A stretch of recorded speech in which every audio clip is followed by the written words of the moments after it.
એટલા માટે આવ્યો કે હું તો નાનો બાળક છું, મને હિસાબ કરતા આવડતું, આઈ એમ નોટ એકાઉન્ટન્ટ, અને મને હિસાબ કરતા, અને મેં સાંભળ્યું છે કે તમારા હિસાબમાં કોઈ દિવસ ભૂલ પડે નહીં.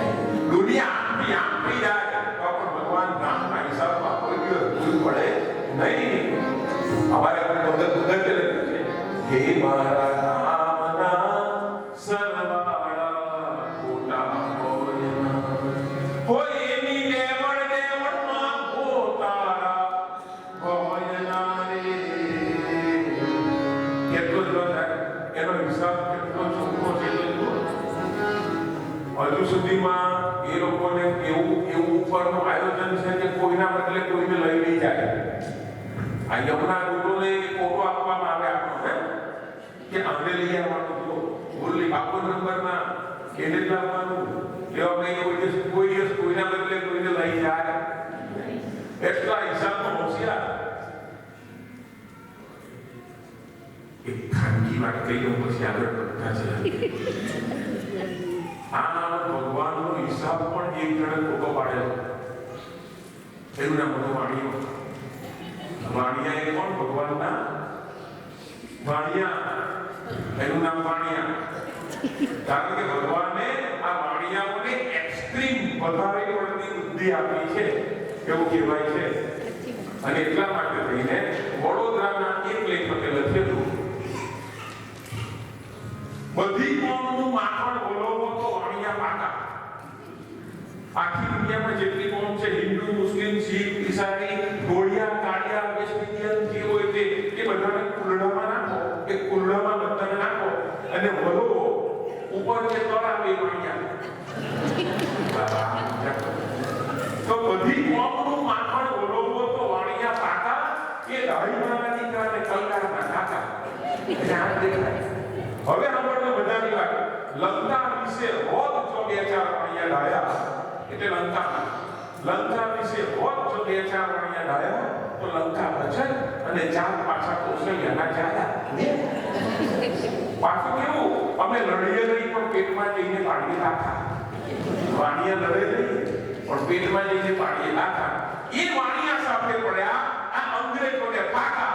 એક વાણિયો પોરબંદરનો નીકળ્યો, બધા અંગ્રેજોને શસ્ત્ર વગર બધા લઈને મૂક્યા.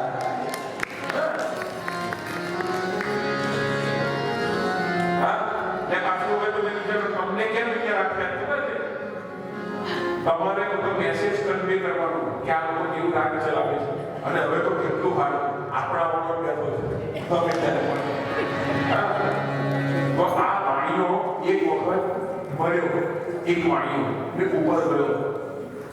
તે શિવરાત્રીનો દિવસ હતો. કઈ ડેટ એટલે યમરાજ શિવરાત્રીનો દિવસ એટલે પેલો વાણીઓ ગયો. તે જેટલા યમના દૂતો હતા એ બધા પાર્ટી કરવા ગયેલા. ત્યાં શંકર ભગવાનને ત્યાં શિવરાત્રી હતી એટલે એકલો વાણીઓ સૂતેલો. એને જોયું કે અહીંયા ઓફિસમાં કોઈ દેખાતું નથી. નીચે તો લોકો કામ નથી કરતા પણ અહીંયા પણ કામ, ઉપર પણ કામ કરતા. એમાં મેં એને ચોપડો જોયો. એને ચોપડો જે નજીકમાં જોયું તો એનું જ નામ આટલા વર્ષે લાવવાનું, 80 વર્ષે લાવવાનું, 80 વર્ષે લાવેલા. પાકું કામ છે આ તો વાણી. એટલે ગુજરાતીમાં 80 લખતું હોય ને તો 8 ની વચ્ચે એક લીટી કરે તો કેટલા થાય? 90. તે પેલા એ લીટી કરીને સુઈ ગયો. સવારે 4 થઈ ગયા. 4 વાગે આ લોકો બધા આવ્યા. એમના લોકો બધા યમરાજાએ પૂછ્યું કોઈ આગા છે કે આ વાણીને લાગા છે? જો અરે 90 તમે 80 લાગ્યા, 10 વર્ષ પહેલા લાગ્યા. હવે શું કે પણ વાણીનો કાઢી થયો. ભલે મને જલ્દી મોકલો પણ ખોડી વાળી દેશે. જાઓ ક્યાં? તો પેલા લોકોએ વાણિયાના જીવને મોકલ્યો પાછો અને 10 વર્ષ મફતમાં જીવ્યો. અને આ 10 વર્ષમાં ઉપરવાળાએ નક્કી કરી દીધું કે આ વાણીનો નક્કી આ 8 ની વચ્ચે એક લીટી કરીને સુઈ ગયો હોવો જોઈએ. એટલે એ દિવસથી નક્કી થયું કે આંકડાની સામે શબ્દમાં લોકો 80 પૂરા.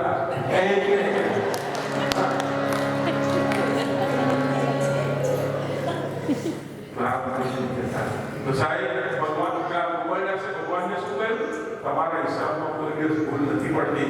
એટલે ચોથું કામ એ પણ રામ ભગવાન કરવા માંડ્યા. હવે તમે જુઓ રોબર્ટસને કેવું ઝાડુ કોણ મારે?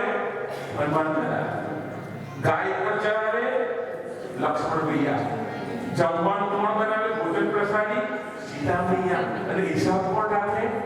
આને તો ખાલી કોકરી જલાવવાની રોજ ખાલી આરતી કરવાની કે 6 મહિનામાં તો આવો તો તે આવો તે 6 મહિના થયા એટલે સંત આવ્યા, બધા શિષ્યોને લઈને આવ્યા અને સંતે જોયું તો એકદમ આશ્રમ ચકાચક ચોખ્ખો છે, સાધુઓના વાળ પર તીર છે, ગાય પુષ્ટ થઈ છે અને બોલાવ્યો રોબર્ટસ.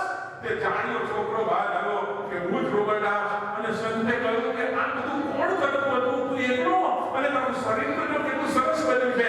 રોબર્ટસે બાપજી કહ્યું એટલું પ્રેમથી કે બાપજી હું કાંઈ નહોતો કરતો. હનુમાન દાદા ઝાડુ મારતા હતા, લખન ભૈયા ગાય ચરાવવા જતા હતા, સીતા મૈયા માં અન્નપૂર્ણા જગદંબા કાંતા જગજનની એ તો રસોઈ કરતી હતી, ભોજન પ્રસાદી, અને મારો રામ હિસાબ રાખતો હતો. એમ ત્યાં કહ્યું. સંતની આંખમાં ગળગળ આંસુ આવ્યા. કહે છે કે આ 4 ગામની યાત્રા કરીને આવ્યો, આટલા વર્ષોથી કથા વાર્તા વાંચું છું, લોકોને ઉપદેશ આપું છું, પણ તારા જેવો ઉપદેશ કોઈએ પચાવ્યો નહીં. આજથી તું અમારો ગુરુ ને અમે બધા તારા ચેલા. ભગવાન દાસ તરીકે કેવી રીતે રહેવું અને ભગવાનને પોતાનું સર્વસ્વ અર્પણ કેવી રીતે કરવું એ આવા રોબર્ટસની જેમ હનુમાન દાદાએ પણ પોતાનું વિચાર દર્શન આપી. અને એની કથા કોણ હનુમાન? રામભદ્રાચાર્ય સાંભળતો હતો. કોઈ છે બહુ અને બહુ સરસ કહ્યું કે ભગવાન રામના પ્રિય હતા 5. પ્રિય કોણ? 5. એક પ્રિય, બીજા પ્રાણ પ્રિય, ત્રીજા અતિ પ્રિય, ચોથા અતિશય પ્રિય અને 5મા પરમ પ્રિય. આ પ્રિય શબ્દ 5. એની અંદર જે પહેલું છે પ્રિય, કોણ પ્રિય છે ભગવાનને? તો લખન ભૈયા. લક્ષણ રામ પ્રિય એટલે પ્રિય છે કોણ ભગવાનને? લખન ભૈયા છે. પ્રાણ પ્રિય કોણ છે? તો કહે છે કે ભરતજી છે. ભગવાનના પ્રાણ પ્રિય ભરતજી છે. ભરત પ્રાણ પ્રિય પાવરી રાજુ. રામાયણ કહે છે. અતિશય પ્રિય કોણ? ભગવાનને અતિ પ્રિય અયોધ્યાપુરી. અને અયોધ્યાપુરીના લોકો ભગવાન રામને અતિ પ્રિય હતા.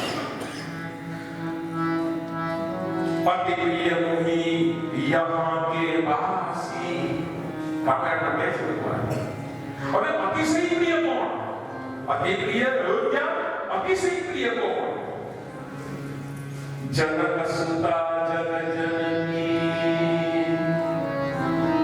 જાનકી. અતિશય પ્રિય કરુણાનિધાનની. અતિશય પ્રિય કોણ? તો કે સીતાજી છે. હવે આમાં પ્રિય છે, પ્રાણ પ્રિય છે, અતિ પ્રિય છે, અતિશય પ્રિય છે, પણ પરમ પ્રિય કોઈ બની નહીં શક્યું. કે પરમ પ્રિય કોણ બન્યું? શ્રી હનુમાનજી છે. સહિત રામ એક વાર સંત પરમ પ્રિય પवन बाबा परम प्रिय हनुमान जी की कथा सुने साहब. हम कहां से शुरू करते हैं? એટલી ઇન્ટરેસ્ટિંગ કથા છે. ધ્યાનથી સાંભળજો. કે કથાના હજુ મને જ લાગતું કે ઘણા બધાએ આ કથાના મૂળની અંદરની વાત નહીં સાંભળી હોય. આપણે ક્યાંથી શરૂ કરીશું? તો અંજની માતા છે. એનો આગલો જન્મ ક્યાં હતો? એ કોણ હતા? ત્યાંથી લઈને હનુમાનજીએ કેટલા કાર્યો કર્યા અને હનુમાનજી ભગવાન રામને કેમ આટલા બધા પ્રિય હતા ત્યાં સુધીની અનેકો કથા. એની અંદર કથા એ આવે છે કે ઇન્દ્રની અલકાપુરી. અલકાપુરી એટલે સ્વર્ગ. અલકાપુરી એટલે શું? બોલો ને. સ્વર્ગ એટલે અલકાપુરી.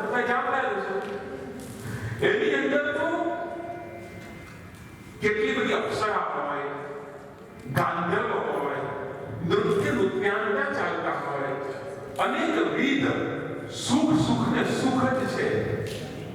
અને એટલા માટે આપણે એમ કહીએ ને કે આપણને જવું હોય તો ક્યાં જવાનું? આપણે જો આપણા ઘરે કોઈનું પણ મરણ થાય ને તો લખીએ આપણે સ્વ, આગળ સ્વ લખીએ છીએ કે સ્વ એટલે શું? સ્વર્ગવાસી. જોવા ગયા તમે એ સ્વર્ગમાં ગયો કે નરકમાં ગયો?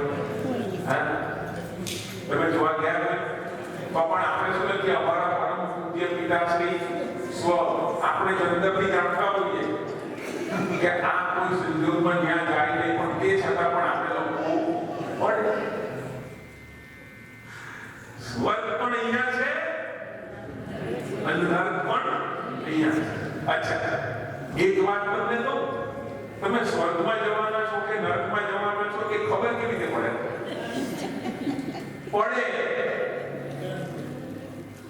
કેવી રીતે? એક રાજાનો દરબાર, એમાં એક ઝરૂખો હતો બાલ્કની. એમાં એક દાસી રોજ આવે, એમ નીચે જોયા રાખે. કોઈને લઈ જતા હોય ને 4 જણા સ્મશાન, તો એને જુએ અને અંદર જઈને રાણીને કહે, હમણાં એક ગયો ને નરકમાં ગયો, જોઈને કહી દે. પછી 15 દિવસ થયા, પાછી અંદર આ મહારાણીને જોયું, પેલો ગયો ને સ્વર્ગમાં ગયો. એટલે પેલા એક દિવસ રાજા સાંભળી ગયા. રાજાએ એવું કહ્યું, તું જોવા જાય છે એ સ્વર્ગમાં ગયો કે નરકમાં? કે મહારાજ, હું કઈ જોવા જતી નથી, હું તો ખાલી એટલું જોઉં છું. પેલા 4 જણા લઈ જતા હોય ને એ રડતા હોય, એના ઘરના હોય, એની પાછળ નાનું ટોળું હોય, 5-6 બહેનો કે 5-6 ભાઈઓ ચાલતા હોય, એ રડતા હોય. એ કઈ રડે તો હું કઈ ધ્યાન આપું નહીં, પણ એની પાછળ આખો સમાજ ચાલતો હોય, સમાજના લોકો ચાલતા હોય. એ લોકો જે વાત કરે એ હું સાંભળું. સમાજના લોકો એમ કહે કે આ ગયો ને તેને સમાજની ખોટ પડશે, તો હું સમજી જાઉં સ્વર્ગમાં ગયો. ને એમ કે રખો ગયો તો હાથ સમજી જાઉં નરકમાં ગયો. સમાજ મારું દર્પણ છે, દર્શન છે. તો સ્વર્ગ ઇન્દ્રની અલકાપુરી, આ સ્વર્ગની અંદર એક અપ્સરા હતી જેનું નામ હતું પુંજિકા સ્થળા. શબ્દ બધા સાંભળવા મજા આવશે. પુંજિકા સ્થળા, આ નામની એક અપ્સરા હતી. એટલી રૂપની સુંદર અંબા, એટલી સુંદર અને યુવાની કોઈની રહી નથી ને રહેવાની નથી. બાળપણ કોઈનું રહ્યું નથી ને રહેવાનું નથી. પણ ઘડપણ જે છે એના પછી કઈ આવવાનું નથી. તો આપણને ઉપર લઈ જવા વાળું કયું છે? ઘડપણ છે. સ્વર્ગમાં જવું હોય તો પણ ઘડપણ છે.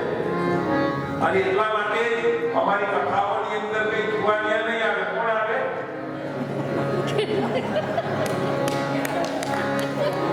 નથી વાત કેવો જુવાની કઈ નથી રહેવાની. રામ ભગત કહે છે, આકાશે આવે વાદળી વરસી ચાલી જાય, જુવાની છે વહી જાય, જુવાની. આકાશે આવે વાદળી વરસી ચાલી જાય, જુવાની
કેટલા હજારો વર્ષ સુધી ગમલા વૃક્ષ લઈને બેસી